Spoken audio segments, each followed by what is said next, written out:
जय हिंद। नमस्कार फ्रेंड्स, ज्योति क्लासेस में आप सभी का एक बार फिर से स्वागत है। हेलो दोस्तों, कैसे हैं आप सभी? आई होप आप सभी बहुत ही अच्छे से होंगे, स्वस्थ होंगे और अपनी पढ़ाई को कंटिन्यू कर रहे होंगे। और हाँ, कल थी हमारी महाशिवरात्रि, जिसकी वजह से हमारी क्लास भी नहीं हो पाई क्योंकि मैं भी थोड़ा बिजी थी। तो आप सभी को महाशिवरात्रि की ढेर सारी शुभकामनाएं और भोले बाबा की कृपा आप सभी पे सदा बने रहे। चलिए इसी के साथ स्टार्ट करते हैं हमारी आज की क्लास। जैसा कि आप सभी को पता है, हमने स्टार्ट किया है हमारी होम साइंस की सीरीज़, जिसमें हम कर रहे हैं क्लास 6 to 12 तक की पढ़ाई, जो कि बहुत ही अच्छे से हमारी कंटिन्यू है। और उसमें भी अभी तक फ्रेंड्स हमने हमारा क्लास 6 to 8th जो था ना, वहाँ तक की पढ़ाई कर ली है। और अभी हम आ गए हमारी क्लास 9th भी, यानी कि अभी हम सीनियर्स में आ गए हैं, सीनियर सेकेंडरी में आ गया है। तो ये तो मैं ऐसे ही बोल रही हूँ, देखा जाए तो आ भी गए हैं, हाँ, क्योंकि हमने 8 तक तो होम साइंस पढ़ लिया बहुत ही अच्छे से। अभी हम 9th में आ गए तो आ गया ना हमारे सीनियर सेकेंडरी में। तो उसमें भी हमने फ्रेंड्स हमारा चैप्टर 4th कंप्लीट कर लिया है। आज हम स्टार्ट करने वाले हैं हमारा चैप्टर 5th, जो कि आप स्क्रीन पर देख पा रहे होंगे।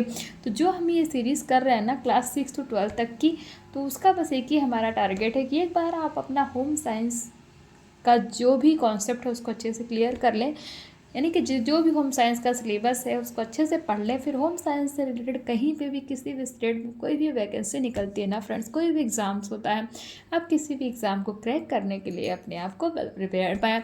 तो इसी उम्मीद के साथ हमने ये सीरीज़ स्टार्ट की है। आई होप आपको ये सीरीज़ अच्छी लग रही हो, चीज़ें आपके समझ में आ रही हो। और अगर अभी तक आपने हमारे क्लास 6 to 8 तक की जो हमने पढ़ाई की उनकी वीडियोज़ को नहीं वॉच किया है, तो आप जा करके प्ले लिस्ट में जा सकते हैं। वहाँ पे सारी वीडियोज़ आपको वहाँ पे अपलोड कराई गई हैं, जिसमें हर एक कॉन्सेप्ट को बहुत ही डिटेल में कराया गया। आप वहाँ से जाके वीडियोस को वॉच आउट करके अपने कॉन्सेप्ट क्लियर कर सकते हैं। और हाँ, अगर चैनल पर नए हैं ना, तो प्लीज़ चैनल को सब्सक्राइब कर दीजिए, बेल आइकन प्रेस कीजिए, जिससे जब भी वीडियोस अपलोड होती है तो सबसे पहले नोटिफिकेशन आपके पास पहुँचे। और हाँ फ्रेंड्स, इन वीडियोज़ को ज़्यादा से ज़्यादा अपने दोस्तों के साथ भी शेयर कीजिए, जिससे उनकी पढ़ाई भी कंटिन्यू हो सके। और अपनी राय हमें कमेंट के माध्यम से अवश्य बताइए। तो चलिए बिना टाइम वेस्ट किए आज की क्लास पे चलते हैं। आज की क्लास, जैसे हमने आपको बताया, हम करने वाले हमारा क्लास 9th का अध्याय 5 यानी कि चैप्टर 5, जिसमें हम करेंगे स्वास्थ्य एवं व्यक्तिगत स्वास्थ्य की देखरेख तथा सुरक्षा। इट मीन्स इंग्लिश में कहें तो health and personal health care and protection के बारे में आज हम जानने वाले हैं। तो इसको करने से पहले हमने प्रीवियस क्लास में क्या किया था, एक बार फटाफट उसका क्विक रिवीजन कर लेते हैं, क्योंकि ज़्यादा कुछ तो हमने किया नहीं था। हमने किया था प्रीवियस क्लास में फ्रेंड्स चैप्टर 4th हमारा जो था, उसका हमने किया था कुछ क्वेश्चन आंसर्स की प्रैक्टिस, जो कि आप ये स्क्रीन पर देख पा रहे होंगे। ये थे हमारे कुछ बहुविकल्पीय प्रश्न, फिर हमने किए थे अति लघुत्तरीय प्रश्न, और हमने लघुत्तरीय प्रश्न की जो इन सारे क्वेश्चन की प्रैक्टिस की थी। तो ये था हमारा प्रीवियस क्लास। अगर आपने इस क्लास को नहीं देखा है तो प्लेलिस्ट में जाइए, इसकी भी वीडियोज़ आपको वहाँ प्लेलिस्ट में प्रोवाइड कराई गई है। तो चलिए फटाफट आते हैं हमारे आज की क्लास की तरफ। देखते हैं हमारा चैप्टर स्वास्थ्य एवं व्यक्तिगत स्वास्थ्य की देखरेख तथा सुरक्षा। अच्छा स्वास्थ्य होना सफल व सुखी मानव जीवन के लिए अत्यंत आवश्यक है। संसार के समस्त सुखों का उपभोग मनुष्य तभी कर सकता है जब उसका शरीर स्वस्थ हो। स्वस्थ शरीर में ही स्वस्थ मस्तिष्क का वास होता है, यानी कि अगर आपका शरीर स्वस्थ है तभी आपका दिमाग भी अच्छा काम करेगा। आपका, चाहे आप पढ़ाई कर रहे हैं या फिर कोई भी काम कर रहे हैं, आपका उसमें मन भी लगेगा।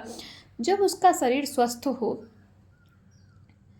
स्वस्थ शरीर में ही स्वस्थ मस्तिष्क का वास होता है। हमने देख लिया, शारीरिक रूप से स्वस्थ व्यक्ति का मानसिक विकास भी उत्तम होता है, जिससे वह कठिन कार्य भी सरलता से करने में क्या होता है, सक्षम होता है। शारीरिक रूप से स्वस्थ व्यक्ति अपने कल्याण के साथ ही राष्ट्र निर्माण में भी महत्वपूर्ण भूमिका निभाता है। इसलिए राष्ट्रीय एवं अंतर्राष्ट्रीय स्तर पर जन स्वास्थ्य के विस्तार के लिए सामूहिक प्रयास किए जा रहे हैं। स्वास्थ्य का अर्थ एवं परिभाषा। सामान्यतः शारीरिक रूप से स्वस्थ दिखने वाले व्यक्ति को स्वस्थ माना जाता है, लेकिन यह स्वास्थ्य का सही अर्थ नहीं है, क्योंकि शारीरिक रूप से स्वस्थ दिखने वाला व्यक्ति किसी मानसिक या अन्य रोग से ग्रस्त हो सकता है। अतः व्यक्ति का शारीरिक एवं मानसिक दोनों रूप से स्वस्थ होना आवश्यक है, तभी वह एक सुखी जीवन व्यतीत कर सकता है। अतः यह कहा जा सकता है कि शरीर के विभिन्न अंगों की सर्वोत्तम स्थिति तथा उनकी कार्य क्षमता का सही संतुलन ही क्या है, स्वास्थ्य है। मुख्य रूप से स्वास्थ्य के 3 पक्ष होते हैं, शारीरिक, मानसिक तथा संवेगात्मक। जो व्यक्ति इन तीनों पक्षों में स्वस्थ होता है वही स्वस्थ व्यक्ति की श्रेणी में शामिल किया जाता है। विश्व स्वास्थ्य संगठन के अनुसार शरीर के रोगों से मुक्त दशा स्वास्थ्य नहीं है। व्यक्ति के स्वास्थ्य में तो उसका संपूर्ण शारीरिक, मानसिक व संवेगात्मक कल्याण निहित है। यानी कि जो हमारा विश्व स्वास्थ्य संगठन WHO है, वो कहता है कि जो शरीर, अगर आप किसी व्यक्ति को तभी स्वस्थ मानते हैं कि बस वो शरीर से स्वस्थ है, उसका संवेगात्मक विकास नहीं हुआ है, उसका मानसिक विकास नहीं हुआ है, बस उसकी शरीर ही स्वस्थ है, तो उसको हम स्वस्थ नहीं मान सकते। जैसा कि हमने ऊपर ही पढ़ा कि स्वास्थ्य के 3 प्रकार होते हैं। कौन से? शारीरिक, मानसिक और संवेगात्मक। जब कोई व्यक्ति शारीरिक, मानसिक यानी कि दिमाग से संवेगात्मक रूप से स्वस्थ हो, तभी वह एक स्वस्थ व्यक्ति माना जाता है। अब देख लेते हैं JF विलियम ने क्या कहा है। JF विलियम के अनुसार स्वास्थ्य जीवन का वह गुण है जो व्यक्ति को अधिक समय तक जीवित रहने तथा सर्वोत्तम प्रकार से सेवा करने योग्य बनाता है। ये स्टेटमेंट किसका है? ये कहते हैं हमारे JF विलियम। इनका यही मानना है कि स्वास्थ्य जीवन का वह गुण है जो व्यक्ति को अधिक समय तक जीवित रहने तथा सर्वोत्तम प्रकार से सेवा करने के योग्य बनाता है। तो ये हो गए हमारे कुछ परिभाषा। और हाँ फ्रेंड्स, इस चैप्टर में हम क्या क्या पढ़ने वाले हैं आप इसमें भी देख पा रहे होंगे कि ये सब हम पढ़ने वाले हैं, जिसमें हमने स्वास्थ्य का अर्थ एवं परिभाषा, स्वास्थ्य के लक्षण, स्वास्थ्य को प्रभावित करने वाले कारक, बाल्यावस्था में स्वास्थ्य संबंधी आदतों का निर्माण, व्यक्तिगत स्वास्थ्य तथा शारीरिक स्वच्छता, व्यक्तिगत स्वास्थ्य तथा व्यायाम, व्यक्तिगत स्वास्थ्य तथा विश्राम एवं निद्रा, व्यक्तिगत स्वास्थ्य के लिए पौष्टिक तथा संतुलित आहार, व्यक्तिगत स्वास्थ्य तथा मनोरंजन, व्यक्तिगत स्वास्थ्य तथा मादक पदार्थ, देश में निम्न स्वास्थ्य स्तर के कारण। तो ये जितने भी पॉइंट्स हैं, टॉपिक्स हैं ना फ्रेंड्स, सारे ही हम इस चैप्टर में पढ़ने वाले हैं, जिसमें हमने अभी तक जो है स्वास्थ्य का अर्थ एवं परिभाषा देख लिया है। इट मीन्स हमारा एक टॉपिक जो हमने ऊपर ये देखा ना, स्वास्थ्य का अर्थ एवं परिभाषा, वो कंप्लीट हो गया है। पिछले कई वर्षों से स्वास्थ्य के क्षेत्र में सामान्य व्यक्ति में जागरूकता आ गई है। अब स्वास्थ्य की परिभाषाओं के अंतर्गत निम्न आयामों को सम्मिलित किया गया है। स्वास्थ्य मनुष्य का मौलिक अधिकार है। स्वास्थ्य चिकित्सा पर किया गया व्यय न होकर उत्पादन क्षमता का प्रतीक है। स्वास्थ्य विकास का आवश्यक अंग है। स्वास्थ्य की रक्षा व्यक्तिगत, राष्ट्रीय व अंतर्राष्ट्रीय कर्तव्य है। स्वास्थ्य रक्षा एक सामाजिक जिम्मेदारी, यानी कि स्वास्थ्य की रक्षा करना ये क्या है? एक सामाजिक जिम्मेदारी है। स्वास्थ्य के लक्षण देख लेते हैं। उत्तम स्वास्थ्य के प्रमुख लक्षण निम्नलिखित हैं। बाहरी व्यक्तित्व की दृष्टि से व्यक्ति चुस्त और फुर्तीला होना चाहिए।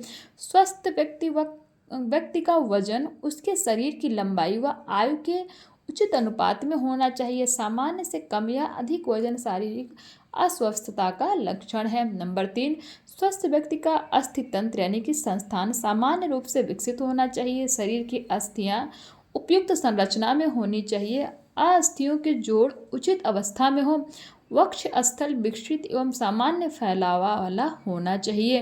नंबर 4, व्यक्ति की आंखों में स्वाभाविक चमक होनी चाहिए। आंखों के नीचे गहरे गड्ढे या काले निशान नहीं होना चाहिए। नंबर 5, एक स्वस्थ व्यक्ति के होठ गुलाबी रंग के होने चाहिए तथा कटे फटे भी नहीं होने चाहिए। साथ ही दांत भी स्वच्छ व चमकदार हो। नंबर 6, स्वस्थ व्यक्ति के शरीर की मांसपेशियां सुगठित एवं सुविकसित होनी चाहिए।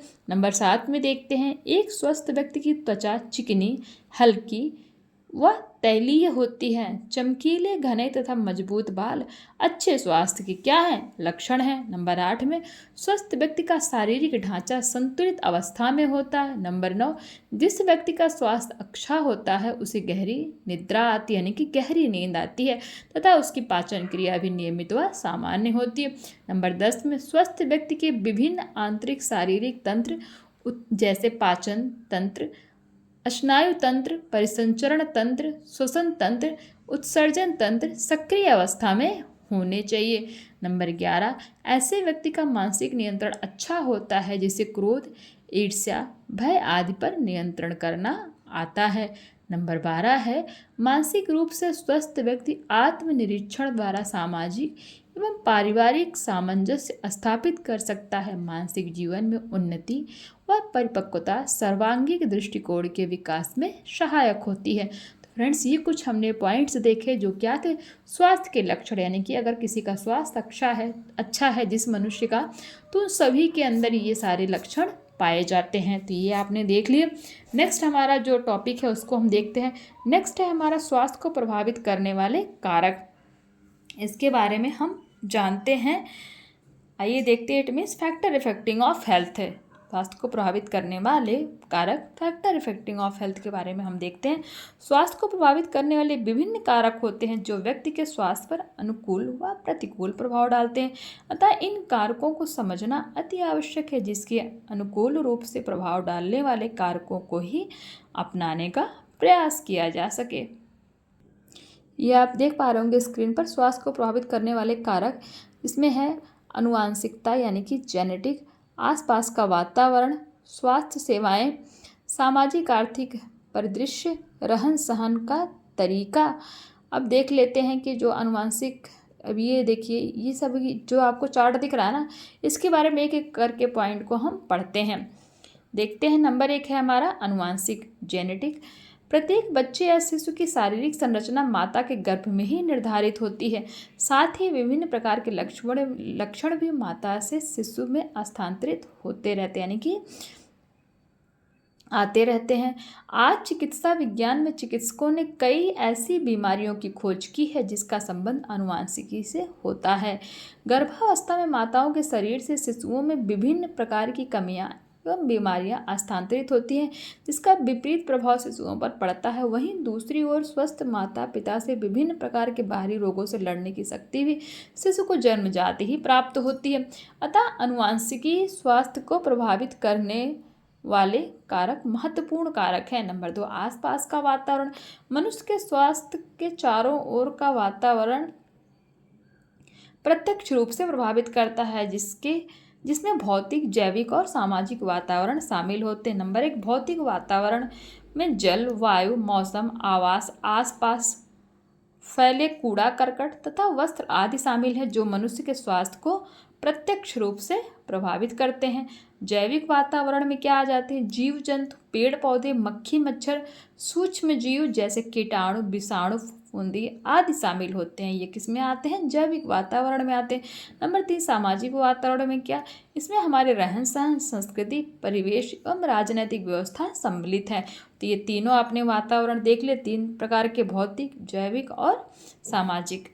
अब देखते हैं स्वास्थ्य सेवाएं। स्वास्थ्य सेवाओं से तात्पर्य ऐसी सेवाओं से है जो मनुष्य को स्वस्थ रखने में सहायक होती हैं। इस प्रकार की सेवाओं को हम निम्न 3 भागों में बांट सकते हैं। नंबर 1, उपचार। इसमें साधारण तथा छोटी मोटी बीमारियों का विभिन्न घरेलू सामग्रियों एवं सुविधाओं के माध्यम से क्या होता है? उपचार किया जाता है। नंबर 2, निरोधक। बच्चों में विभिन्न संभावित बीमारियों से बचाव के लिए निरोधक दिए जाते हैं, जो मनुष्य में विभिन्न संबंधी रोगों के विरुद्ध प्रतिरोधकर्ता उत्पन्न करने में सहायक होते हैं, जैसे बच्चों को रोगों से बचाव के लिए लगाए जाने वाले टीके आदि। जागरूकता के बारे में देख लेते हैं। नंबर 3 है जो हमारा, इसमें विभिन्न जन समुदाय को उत्तम स्वास्थ्य एवं बीमारियों से बचाव के लिए प्रेरित किया जाता है। साथ ही उन्हें बीमारियों के साथ साथ स्वास्थ्य के महत्व से भी अवगत कराया जाता है। तो ये हमारे स्वास्थ्य सेवाएं में 3 प्रकार किया गया: उपचार, निरोधक और जागरूकता। इनके बारे में भी हमने पढ़ लिया। आई होप आपको ये सारे पॉइंट समझ में आ रहे होंगे। अगर कहीं पे भी कोई भी डाउट्स लग रहा होगा ना फ्रेंड्स, प्लीज़ कमेंट करके पूछिए, मैं आपके डाउट्स अवश्य लूँगी।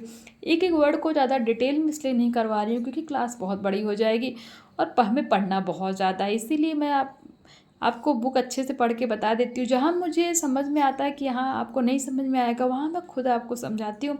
फिर भी आपको कोई डाउट लगता है ना, तो आप प्लीज़ कमेंट करके पूछ सकते हैं। नंबर 4 में सामाजिक आर्थिक परिदृश्य। स्वास्थ्य को प्रभावित करने में सामाजिक और आर्थिक कारक की भी अपनी अलग महत्व होती है। इन्हें निम्न बिंदुओं के माध्यम से विशेष रूप से समझा जा सकता है। जो सामाजिक आर्थिक परिदृश्य है ना, देखने का नज़रिया, उसके बारे में हम देखते हैं। आर्थिक कारक, जो घर परिवार आर्थिक रूप से जितना सुदृढ़ होगा उसकी गृह व्यवस्था उतनी ही उत्तम होगी और सभी पारिवारिक सदस्य उस उत्तम प्रकृति के साथ जीवन यापन करेंगे, जिससे उनका स्वास्थ्य भी क्या होगा? उत्तम प्रकृति का होगा। नंबर 2, शिक्षा। स्वास्थ्य संबंधी जागरूकता फैलाने में शिक्षा का योगदान अहम होता है, जिसके कारण लोग स्वास्थ्य संबंधी ज्ञान होने के कारण उत्तम प्रकृति का स्वास्थ्य जीवन यापन कर सकते हैं। नंबर 3, व्यवसाय। वर्तमान में कई ऐसे व्यवसाय हैं जिनका मनुष्य के स्वास्थ्य पर स्वास्थ्य पर प्रतिकूल प्रभाव पड़ता है। इस प्रकार के कुछ व्यवसाय हैं: दरी गलीचे बुनना, संगमरमर की कटाई, रंग रोगन के कारखाने का काम आदि। इनसे मनुष्य कई घातक बीमारियों से ग्रसित होता है। यानी कि जो जो इस डिपार्टमेंट में काम करता है, जैसे कि यहाँ पे दे रखा है ना, दरी गलीचे बुनना, संगमरमर की कटाई, रंग रोगन के कारखाने, इन सब जो जो भी मनुष्य इस तरह के काम करते फ्रेंड्स, उनको आगे चल के कई सारी घातक बीमारियों का सामना करना पड़ सकता है। नंबर 5 देख लेते हैं, रहन सहन का तरीका। रहन सहन के तरीकों में उचित पोषण, खान पान की आदत, व्यायाम, नियमबद्ध कार्यों, शारीरिक स्वच्छता आदि प्रमुखता से शामिल होते हैं, जो स्वास्थ्य को प्रभावित करने में मुख्य भूमिका निभाते हैं। विभिन्न खराब आदतें जैसे मदिरापान, यानी कि जो शराब वगैरह पीते हैं, धूम्रपान, तंबाकू सेवन आदि मनुष्य के शरीर में कई प्रकार की बीमारियां उत्पन्न करते हैं। इसलिए वर्तमान दौर में रहन सहन के स्तर पर विशेष बल दिया जा रहा है, जिससे मनुष्य उत्तम स्वास्थ्य के लक्ष्य को प्राप्त कर सके। अब देख लेते हैं, नेक्स्ट पॉइंट है हमारा, बाल्यावस्था में स्वास्थ्य संबंधी आदतों का निर्माण। बालकों को बाल्यावस्था से ही नियमबद्धता, स्वच्छता, विश्राम, निद्रा आदि आदतें डालने के निम्नलिखित नियमों का पालन करना आवश्यक है। कौन से देखते हैं। नंबर 1 है नियमित समय पर सोना और प्रातःकाल निश्चित समय पर जागना। नंबर 2, एक निश्चित समय पर शौच निवृत्ति के लिए बच्चों को प्रेरित करना। नंबर 3, शौच के पश्चात दांतों, हाथ, पाँव और मुंह की सफाई। नंबर 4, नियमित रूप से व्यायाम करना। नंबर 5, रोज स्नान करना अथवा शरीर को पूर्ण रूप से स्वच्छ रखना। नंबर 6, समय पर नाश्ता एवं भोजन की आदत डालना। नंबर 7, नियमित रूप से अध्ययन करना। नंबर 8, शारीरिक एवं मानसिक स्वास्थ्य हेतु खेलकूद एवं स्वस्थ मनोरंजन की भावना तथा प्रेरणा उत्पन्न करना। तो जो छोटे छोटे बच्चे होते हैं ना फ्रेंड्स, उनमें ये सारी ही आदतें डालना चाहिए बचपन से। उससे क्या होगा, उनके जो आगे चल के उनका स्वास्थ्य अच्छा रहेगा इन सारी आदतों को फॉलो करने से। अब ये कुछ चेक पॉइंट्स हैं। स्वास्थ्य के कितने पक्ष होते हैं जो हमने देखा। स्वस्थ व्यक्ति का शारीरिक ढांचा किस अवस्था में होना चाहिए। जैविक वातावरण में कौन कौन से जीव शामिल होते हैं, हमने पढ़ा था ना अभी। तो ये सारे इनसे रिलेटेड जो हमने टॉपिक पढ़े, इनसे रिलेटेड कुछ क्वेश्चन से आप इनको सॉल्व कर सकते हैं। अब देख लेते हैं व्यक्तिगत स्वास्थ्य के बारे में हम जानते हैं। व्यक्तिगत स्वास्थ्य से तात्पर्य किसी व्यक्ति विशेष के स्वास्थ्य से है। किसी व्यक्ति विशेष के शारीरिक, मानसिक एवं संवेगात्मक पक्षों के कल्याण को व्यक्तिगत स्वास्थ्य के अंतर्गत माना जाता है। स्वास्थ्य किसी व्यक्ति की अमूल्य धरोहर है, परंतु व्यक्ति जागरूकता के अभाव में एवं बुरी आदतों के कारण अपने स्वास्थ्य को नुकसान पहुंचाता है। स्वास्थ्य के संबंध में निम्न उक्ति प्रसिद्ध है। कैसे? किसी व्यक्ति का धन चला गया तो कुछ नहीं गया, किंतु स्वास्थ्य चला गया तो सब कुछ चला गया। कुछ कहावतें बोलते हैं ना कि अगर भैया धन चला गया तो कोई बात नहीं, पर स्वास्थ्य सही होना चाहिए, हमारी हेल्थ अच्छी होनी चाहिए। व्यक्तिगत स्वास्थ्य को विभिन्न प्रकार से परिभाषित किया जा सकता है। इनमें से कुछ प्रमुख परिभाषाएं निम्न हैं। वह स्वास्थ्य विज्ञान जो उन समायोजनों की विवेचना करता है जो एक व्यक्ति द्वारा शरीर और मन को स्वस्थ रखने के लिए किए जाते हैं, तो उसे व्यक्तिगत स्वास्थ्य कहा जाता है। दूसरी परिभाषा देखते हैं। व्यक्तिगत स्वास्थ्य वह विज्ञान है जो आम व्यक्तियों की स्वास्थ्य संबंधी नियमों से अवगत कराता है। तो ये हमारा क्या है, दूसरा जो परिभाषा है। ये हमने 2 परिभाषाएं देखी किसके, व्यक्तिगत स्वास्थ्य के बारे में। अब देख लेते हैं व्यक्तिगत स्वास्थ्य तथा शारीरिक स्वच्छता। आई थिंक ये बहुत बड़ी हो जाएगी ना वीडियोस, तो ऐसा करते हैं इस क्लास को यहीं तक स्टॉप करते हैं फ्रेंड्स। नेक्स्ट क्लास में हम फ्रेंड्स इसको करेंगे। ये हमारा है ना व्यक्तिगत स्वास्थ्य तथा शारीरिक स्वच्छता से हम नेक्स्ट क्लास को स्टार्ट करेंगे अपना, क्योंकि बहुत बड़ी हो जाएगी वीडियोस। क्या करूँ फ्रेंड्स, मैं भी नहीं चाहती कि ज़्यादा बड़ी वीडियो बनाऊँ, बट क्या करें, पढ़ाई कर रहे हैं, अभी हम बुक रीड कर रहे हैं, बुक पढ़ रहे हैं, तो उसमें तो टाइम जाएगा ही जाएगा। और आप देख रहे हैं ना, क्योंकि हर एक चीज़ हम पढ़ रहे हैं, कुछ भी नहीं छोड़ रहे हैं, जो इम्पोर्टेंट नहीं लग रहा वो भी हम पढ़ रहे हैं, जिससे कि आपको हर चीज़ पता हो। ऐसा कुछ भी ना हो जब आप एग्ज़ाम में बैठे हैं, आपको ऐसा ना हो कि हाँ यार मैंने ये पढ़ लिया होता तो ये हो जाता, मैंने ये नहीं पढ़ा, मैंने इसको स्किप कर दिया। मैं चाहती हूँ ऐसा कुछ भी ना हो, आप सब कुछ पढ़ें। एग्जामिनर कहाँ से पूछेगा, है, आपके सिलेबस से ही तो पूछेगा। जब आपको सब कुछ पता होगा तो वो कहीं से कुछ भी पूछ सकता है, आप बेझिझक किसी भी क्वेश्चंस को सॉल्व कर सकते हैं। बट कब?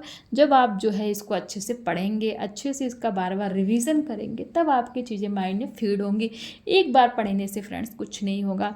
इसीलिए तो मैंने वीडियो बनाई कि अगर आपको बुक तो आप सभी खरीद सकते हो, आप सभी के पास बुक है, आप पढ़ सकते हो, लेकिन बैठ के पढ़ने में बहुत टाइम जाता है। कई बार हम घर में कई सारे काम होते हैं कि हम टाइम नहीं दे पाते। इसीलिए वीडियोस के माध्यम से आपने वीडियो स्टार्ट कर दिया और आपकी पढ़ाई भी हो रही है और आप सुन भी रहे हैं, आपको चीज़ें समझ में भी आ रही हैं, तो आपका काम और पढ़ाई दोनों साथ साथ में चल रही है। इसीलिए फ्रेंड्स मैंने ये सीरीज स्टार्ट की है। तो आई होप आपको मेरी कोशिश अच्छी लग रही होगी। और प्लीज़ फ्रेंड्स मुझे सपोर्ट कीजिए। ये जो हमने होम साइंस की सीरीज की है ना, इसको ज़्यादा से ज़्यादा लोगों के साथ शेयर कीजिए और चैनल को सब्सक्राइब करिए, जिससे कि मेरा भी थोड़ा मोटिवेशन बढ़े, मैं भी थोड़ी मोटिवेट हूँ और अच्छे अच्छे कंटेंट आपके लिए लाऊं। और वैसे भी मैं बहुत सारी एक जो है बातें मुझे आपसे करनी है। मैंने भी जो अपना कई सारे हमारे यूपी टीजीटी पीजीटी की जितनी ब्रांचेस है उनकी भी बुक्स मेरे पास है, वो भी मैं आपको कराऊंगी। बस आप लोग मुझे सपोर्ट करिए, थोड़ा सा उत्साह दिखाइए, जिससे मुझे भी लगे कि आपको पढ़ने में मज़ा आ रहा है। अगर आपको पढ़ने में मज़ा आएगा तो मुझे भी पढ़ाने में मज़ा बहुत ही आने वाला है। चलिए मिलते हैं नेक्स्ट क्लास में, तब तक के लिए जय हिंद, नमस्कार। हंसते रहिए, मुस्कुराते रहिए, एक दूसरे की हेल्प करते रहिए।